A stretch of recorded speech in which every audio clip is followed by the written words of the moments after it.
আমার একটা ফ্রেন্ডের বাড়ি, সেখানে যাব, গিয়ে দেখবো যে ও কী করছে। ও হচ্ছে বাগদি, মাছ ধর এখন অটোমেটিক। তো বাড়িটার সামনে এখন আছি আমাদের ঈদগাহর পাশে। এখানটায় আমরা ঈদের নামাজ পড়ি বছরে দুবারই, এখানে ঈদের নামাজ হয় শুধু। আর এটা নতুন একটা মক্তব ঘর হচ্ছে এখানে। তো এখন যাব আমার ফ্রেন্ডের বাড়ি, আর তোমাদের সবাইকে দেখাবো যে ও এখন কী করছে।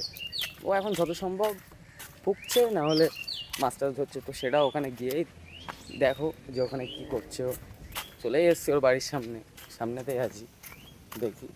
ও থাকতে পারে হচ্ছে ওই সাইডে একটা বাগান আছে, ওই দিকটা দূরটাতে, ওই যে দেখতে পাচ্ছ ওই যে বাগানটা, হয়তো ওখানে থাকবে, বা সামনেই ওর বাড়ি। ওই যে গাছ দেখতে পাচ্ছ, ওই গাছের ওখানে ওই টিনের ওই সাইডে ওর বাড়িটা আছে। তো ওখানে এখন চলো গিয়ে দেখি ও কী করে। ওর এমনি যদি মনে হয় তো এই পাশে পুকুর আছে, এখান থেকে এখন মাছ ধরে ধরে খাবে, চুরি করে তো কোনো ব্যাপার না, বাড়ির পাশে। তো ওর ঘরের দরজা এখন খোলা আছে, চলো তোমাদেরকেও দেখাবো কি করছে। এখন গান চলছে তো ওর ঘরে। তো চলো, ও জানে না যে আমি আসছি, আমি ফোন না করে এসছি।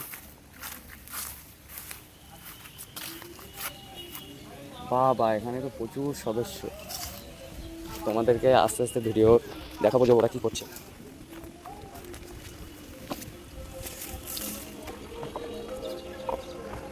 দেখো এগুলো বাড়ি আসতে গেলে এই পুকুর ইটের ওপর দিয়ে পার হতে হবে। কেন পুলিশের হাতে যায়? আর এই যে হচ্ছে বড় এদের লিডার গাঁজাখোর। এই ভিডিওটা যেন পুলিশের হাতে যায়, সবাই বেশি বেশি করে শেয়ার করে। এই যে দেখতে পাচ্ছ